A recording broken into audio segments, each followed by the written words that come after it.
Welcome back friends. మనం దీంట్లోనే section 2 unit 4 and unit 5 ఈ రెండింటిని మనం ఇంటిగ్రేటెడ్గా ప్రిపేర్ అవుతున్నామని అనుకున్నాం కదా. ఓకే, ఎనీహౌ లాస్ట్ క్లాస్లో మనం ప్రోటోజోవల్ ఇన్ఫెక్షన్స్, ఓకే, ప్రధానంగా మెయిన్ మనకి ప్రోటోజోవల్ ఇన్ఫెక్షన్స్ గురించి స్పెషల్గా మనం అధ్యయనం చేయడం జరిగింది. అందులో భాగంగా మనకి క్లియర్గా వాళ్ళు ఇచ్చినటువంటి సిలబస్లో అందులో ఉన్నటువంటి సిలబస్లో ప్రత్యేకంగా మనం చూస్తే బేసిక్ నాలెడ్జ్ ఆఫ్ ఇన్ఫెక్షన్స్ అని ఇచ్చేసి మన కింద యూనిట్ 4లో ఒకటి మెయిన్ డీసెంటరీ అనే ఏరియా.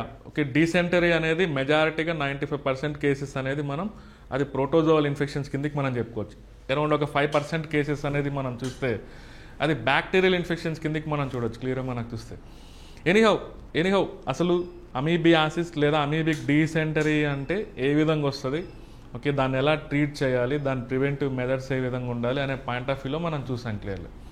సో అదేవిధంగా ఇంట్రడక్షన్ టు ప్రోటోజోవల్ ఇన్ఫెక్షన్స్ అని మనం చెప్పుకొని ఒక టేబులర్ ఫామ్ అనేది నేను మీకు ఇండికేట్ చేయడం జరిగింది. నెక్స్ట్ వచ్చేసి ఇందులోనే నెక్స్ట్ మనం మూవ్ అవుతే నెక్స్ట్ పార్ట్ అనేది ఈ సిలబస్లో మనకి దీని గురించి ఉంది. ఓకే, మలేరియా గురించి ప్రత్యేకంగా అధ్యయనం చేయమని మనం అడుగుతున్నారు క్లియర్. మలేరియా గురించి అధ్యయనం చేయమని మనం అడిగారు క్లియర్. సో మనకి సేమ్ మీకు ఎప్పుడు నేను గుర్తు చేస్తుంటా, ఇది SDG 3.3 ఇందులో మనకి ఓకే మలేరియా గురించి కూడా క్లియర్గా ఉంది. మలేరియా మనం ఆల్రెడీ టీబీ గురించి చదివాం. ఓకే, ఇంకా మనకి HIV గురించి ఉంది ఇందులో భాగంగానే, హెపటైటిస్ B గురించి ఉంది. ఇవన్నీ నేరుగా వాళ్ళు మెన్షన్ చేసేటువంటి డిసీజెస్ 2030 వచ్చే నాటికి. ఓకే, అదేవిధంగా వాటర్ బోర్న్ డిసీజెస్, నీటి ద్వారా సంక్రమించేటువంటి వ్యాధులు, నెగ్లెక్టెడ్ ట్రోపికల్ డిసీజెస్ అంటున్నాం క్లియర్గా మనం చూస్తే. ఓకే, సో నెక్స్ట్ మనకి ప్రత్యేకంగా అదర్ కమ్యూనికబుల్ డిసీజెస్ అని క్లియర్గా మెన్షన్ చేసి ఉంటారు. ఇదంతా మనకి 2030 ఉద్దేశించి SDG 3.3 అనేది మనకి ఇండికేట్ చేస్తుంది క్లియర్.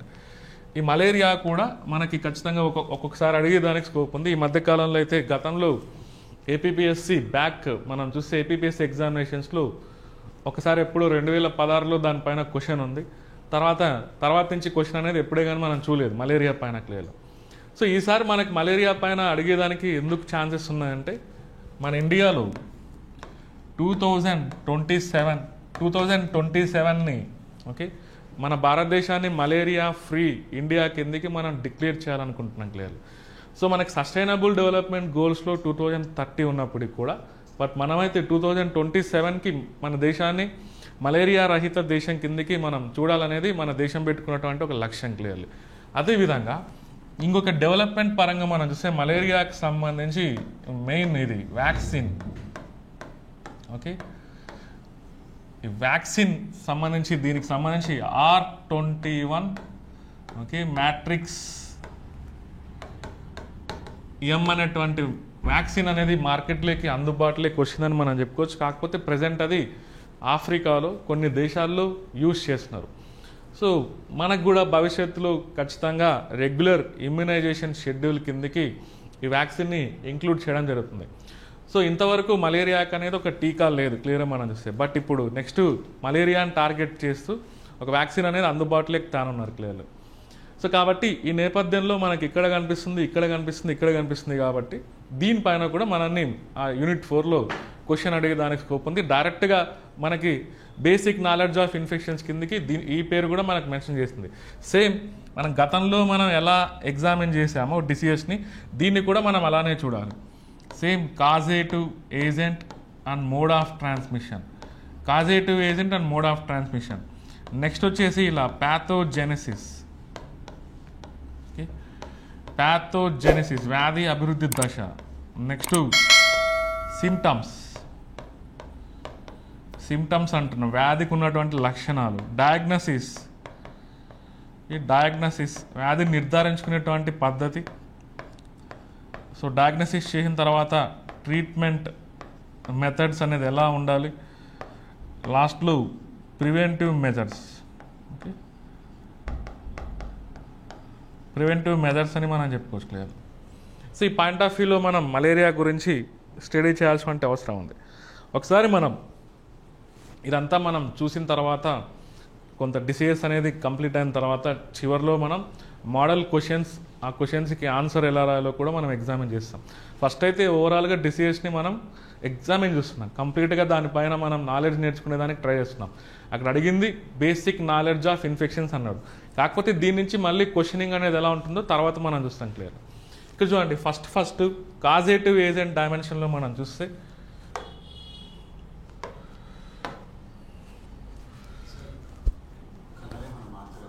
పెన్నా ఓకే కనిపించట్లేదా సార్?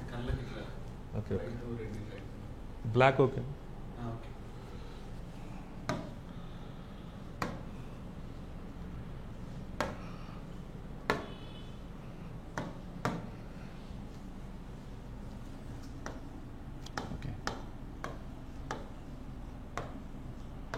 సో వ్యాధి కారకం మరియు వ్యాధి సంక్రమించేటువంటి విధానం క్లియర్గా మనం చూస్తే, సో ఎనీహౌ ఇది ప్రోటోజోవల్ ఇన్ఫెక్షన్ కిందకి చెప్పుకోవచ్చు. మలేరియా అంటేనే ఒక ప్రోటోజోవల్ ఇన్ఫెక్షన్.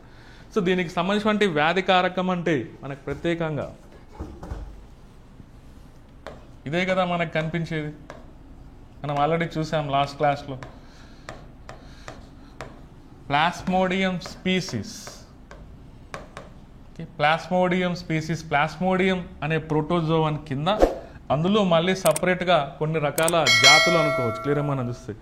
అందులో మనకు కామన్గా చూసేది, ఎక్కువగా మనకు కామన్గా కనిపించేది ఈ ఫాల్సిఫారం. ఓకే, ప్లాస్మోడియం ఫాల్సిఫారం అని మనం చెప్పుకోవచ్చు. ఇదే కామన్గా మనల్ని ఎఫెక్ట్ చేస్తుంటుంది. సంవాట్ ఇది కొంత ఫ్యాటల్ అని మనం చెప్పుకోవచ్చు క్లియర్గా, డేంజరస్ అని మనం చెప్పుకోవచ్చు. ఇంకా ఇదొకటి, ఇంకా plasmodium ovale, okay, plasmodium vivax, okay. So plasmodium malariae, దీని పేరే ప్లాస్మోడియం మలేరియే అంటున్నాం క్లియర్గా మనం చూస్తే. ఇవన్నీ మనకి మలేరియా కారణమైనటువంటి ప్రోటోజోవన్స్. ఇవన్నీ ఎనీహౌ ఇదంతా ఒక జీనస్ కిందికి సంబంధించింది, ఇదంతా స్పీసీస్ కిందికి సంబంధించినవి. ఏదైనా ఒక పేరు మనం మాట్లాడుతున్నామంటే సైంటిఫిక్గా అందులో 2 పార్ట్స్ ఉంటాయి. ఫస్ట్ పార్ట్ని జీనస్ అనొచ్చు, సెకండ్ పార్ట్ని స్పీసీస్ అనొచ్చు.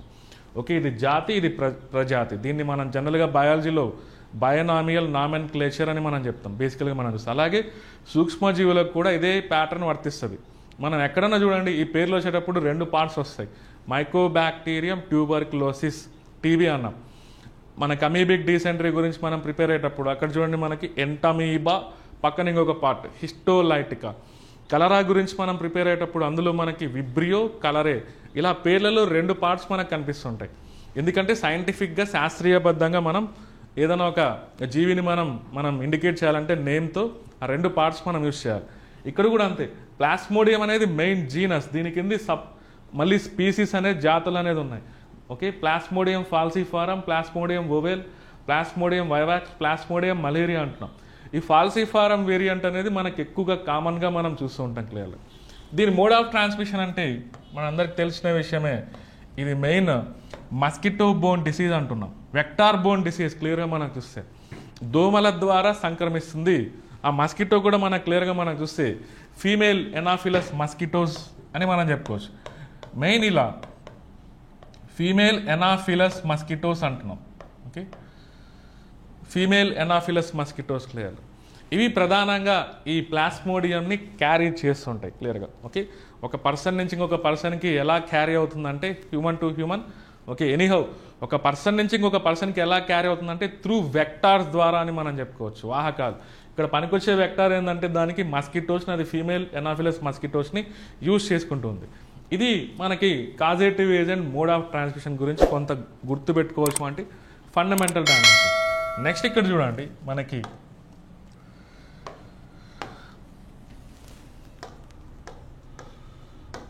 ప్యాథోజెనిసిస్, వ్యాధి అభివృద్ధి దశ అంటున్నాం. వ్యాధి అభివృద్ధి దశ పర్టికులర్గా మనం చూస్తే, సో ఇది ఈ పారాసైట్ అనేది, పరాన్నజీవి అనేది మన శరీరంలోకి ప్రవేశించిన తర్వాత మన శరీరాన్ని ఏ విధంగా ఇన్ఫ్లుయెన్స్ చేయగలుగుతుంది. ఏ విధంగా మన శరీరాన్ని డ్యామేజ్ చేయగలుగుతుంది. ఓకే, సో ఆ ప్రాసెస్ అంతా మనం ఆ ప్రక్రియను అంతా ఏమనుకోవచ్చు అంటే దాని ద్వారా ఫైనల్గా మనకి సిమ్టమ్స్ అనేది బయటపడాలి. ఓకే, సో ఆ ప్రాసెస్ మధ్యలో జరిగినటువంటి ఆ ప్రాసెస్ని అంతా మనం ఎలా చెప్పుకోవచ్చు అంటే ప్యాథోజెనసిస్ అనవచ్చు.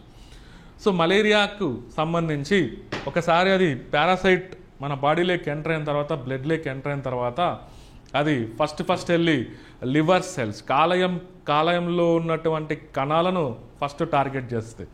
తర్వాత దాని నుంచి బయటకు వచ్చినటువంటి స్టేజెస్ ఉంటాయి కదా, దాని నుంచి బయటకు వచ్చినటువంటి ఆ దశలు మళ్ళీ ఆర్బీసీని ఎఫెక్ట్ చేస్తాయి, ఎర్ర రక్త కణాలను ఎఫెక్ట్ చేస్తాయి.